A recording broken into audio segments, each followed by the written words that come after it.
Bryson's clean comeback story now has a stain that refuses to disappear. Bryson DeChambeau's camp denied everything.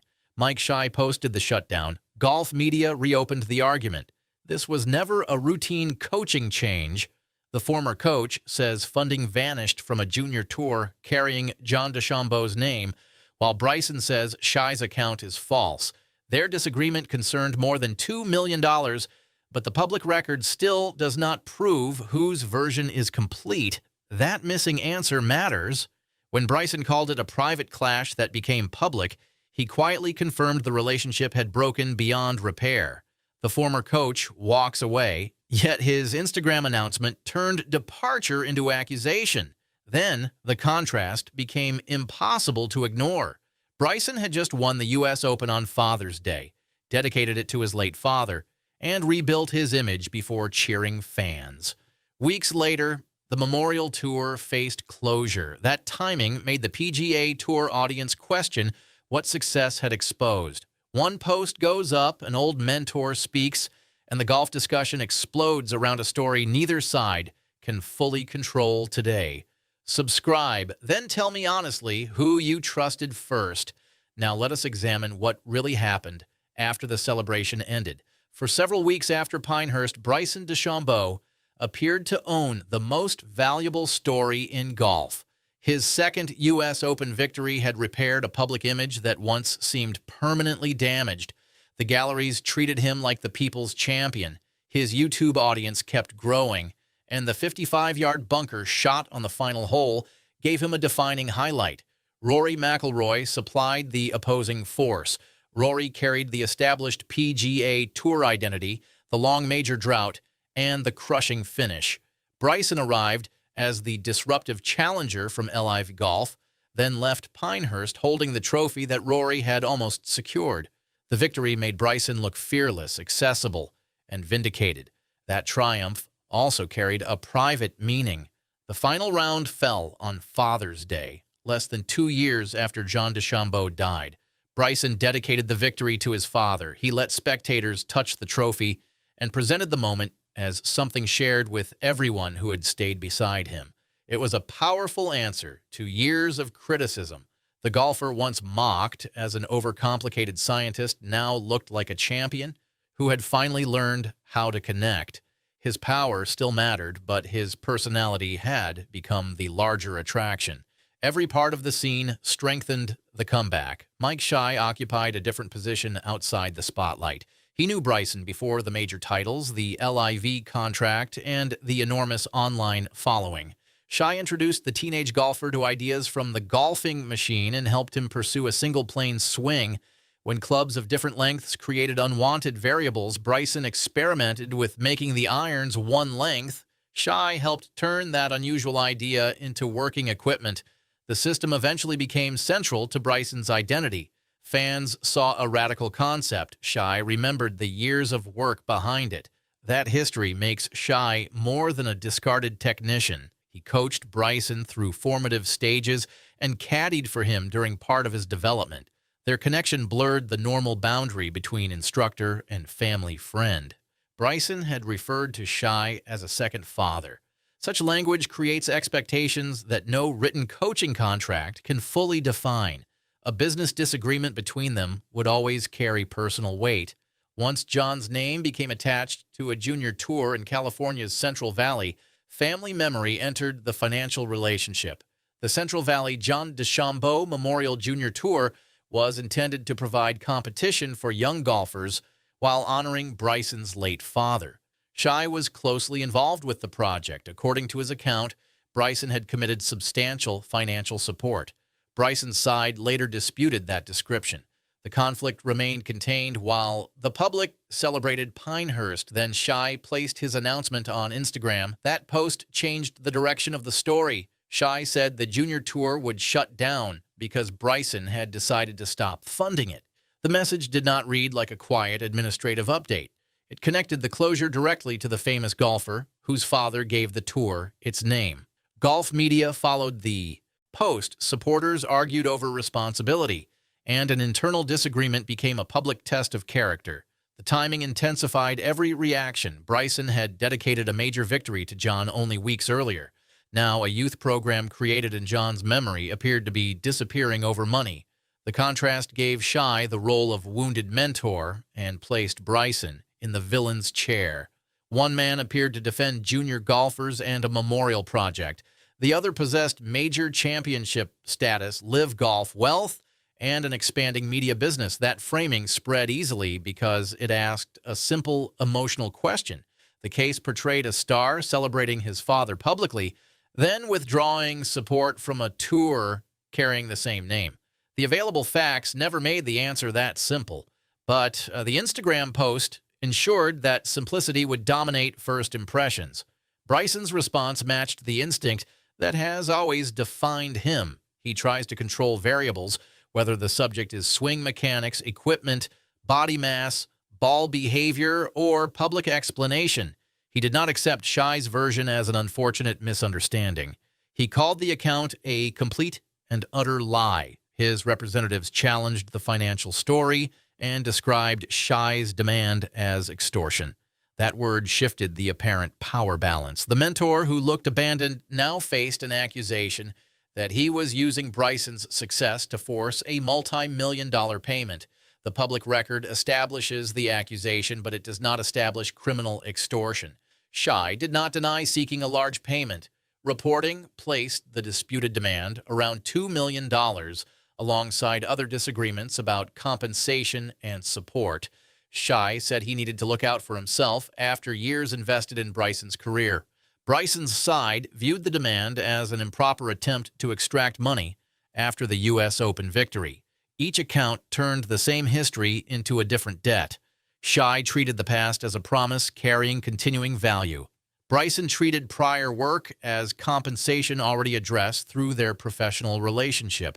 This was the point where the title's private clash acquired real substance. The coach had already become a former coach, yet the Instagram announcement made his departure feel immediate. Shy was walking away from the public partnership. The memorial project was facing closure, and the emotional bond had collapsed.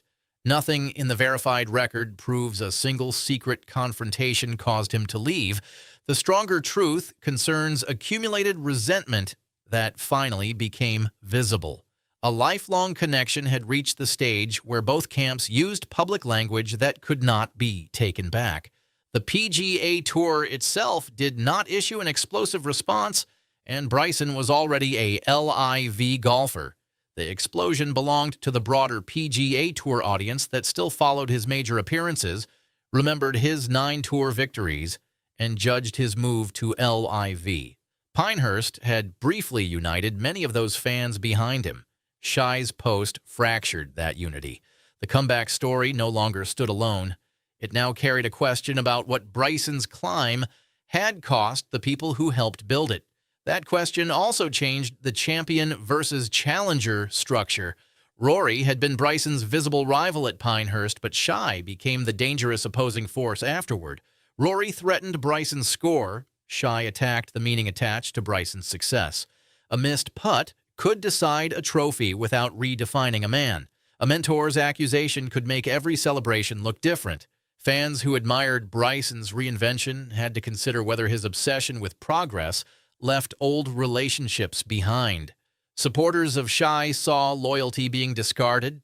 Bryson's defenders saw a former employee demanding a reward after the champion's biggest night. Instagram had turned personal history into evidence, and neither side could control how that evidence was read. Bryson carried that question into Royal Troon for the 2024 Open Championship. He arrived as a favorite because Pinehurst had restored his standing on golf's largest stage. Reporters wanted clarity about Shy, but Bryson limited the damage with a short public statement. He called the situation unfortunate, said he had loved Shy throughout his life, and described it as a private matter that had gone public. He explained that they tried to find an arrangement that made sense for everyone, but no solution emerged. Bryson then declared the history finished from his perspective and turned his attention toward the tournament. Those comments revealed more than a detailed rebuttal would have done. Bryson acknowledged the depth of the relationship while refusing to accept Shy's public account. His words carried affection, finality, and control without resolving the money. The phrase private matter confirmed an unseen argument, but it did not prove the title's implied single confrontation. Walks away works as the emotional result of the rupture. Shy was no longer the trusted voice beside Bryson. Their joint project was collapsing, and their disagreement had moved into public view. The exact private exchanges remain unavailable. That distinction protects the real story from turning into fiction. Verified evidence never showed Shy storming off after one meeting. Available reporting contains no court finding that Bryson stole promised funding, while criminal extortion by Shy also remains publicly unproven. What can be stated is already severe. A coach who helped shape one of golf's most recognizable players publicly blamed that player for a Memorial Tour's closure. The player answered by calling the story false and characterizing the financial pressure as extortion. Their shared history became the weapon each side used against the other. Shy's position drew strength from time. He had been present before sponsors could monetize Bryson's unusual ideas. The one-length concept eventually became a commercial signature, but its early stages required trust because traditional golf thinking treated it as strange. Shy helped Bryson build a swing around reducing variables. He supported an approach that later separated Bryson from every conventional star. When Shy spoke about compensation, he viewed those formative contributions as part of the calculation. Bryson's position drew strength from the professional boundary. Coaching relationships involve payment for work, not automatic ownership of every future victory. Reports described disagreement about how much Shy had received and whether additional commitments existed. Bryson's camp maintained that the former coach had already been compensated substantially. Shy disputed elements of that accounting and believed further obligations remained. The absence of a public written agreement left fans judging private promises through hostile quotations. Neither memory could function as neutral proof. Money made the feud louder because Bryson's status had changed dramatically. He joined LIV Golf in 2022 and became captain of Crushers GC. He remained a major championship attraction even after leaving the PGA Tour. His online videos transformed him into a creator with direct access to millions of viewers, while the Break 50 format presented a relaxed version of the scientist fans once found difficult.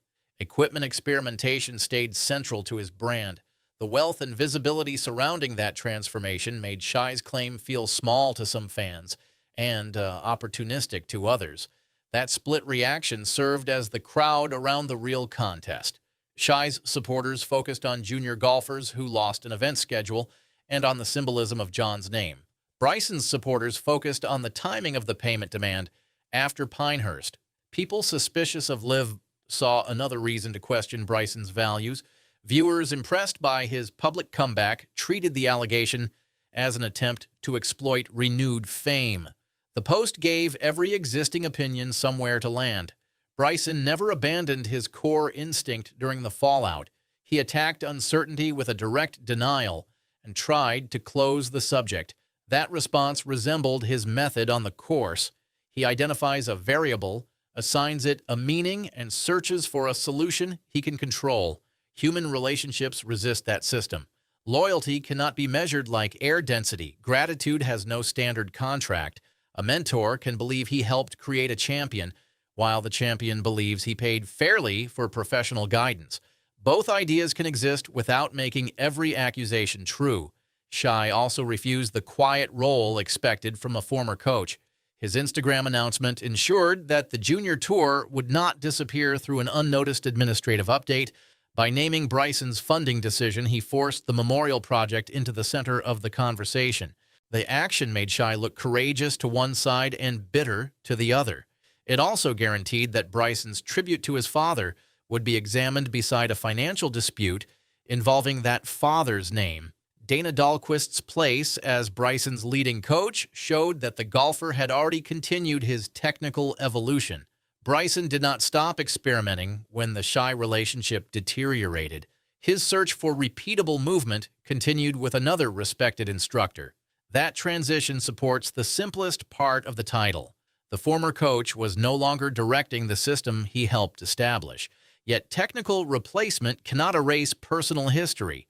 A new voice can adjust the swing, but it cannot rewrite who stood beside the player before fame. The fall never erased Bryson's rise. His Pinehurst victory remains legitimate, his bunker shot remains exceptional, and his dedication to John remains part of the record. The feud changes the way that celebration is viewed because it exposes an unresolved argument behind the public image. Shai's post did not prove Bryson betrayed his father's memory. Bryson's denial did not prove Shai invented every promise. The evidence supports a broken relationship, disputed obligations, and a memorial tour caught between them. That conclusion gives the audience something more useful than a manufactured verdict. The private clash was real, the public rupture was ugly, and the Instagram post changed the comeback narrative. The PGA Tour did not officially explode, but its fan base reacted because Bryson still occupies its major championship world. Shai walked away from the partnership long before every financial question was settled, then made sure the closure could not pass silently. The larger meaning reaches beyond one coach or one golfer. Success can clarify old agreements, but it can also reveal how differently two people remember the same journey. Bryson sees a career built through relentless personal experimentation. Shai sees years of guidance embedded inside that career. Their accounts collide because each man claims ownership over the meaning of the past. Subscribe if you want golf stories that separate the public explosion from the private facts, and tell us whether Bryson protected himself or abandoned the mentor who helped create him.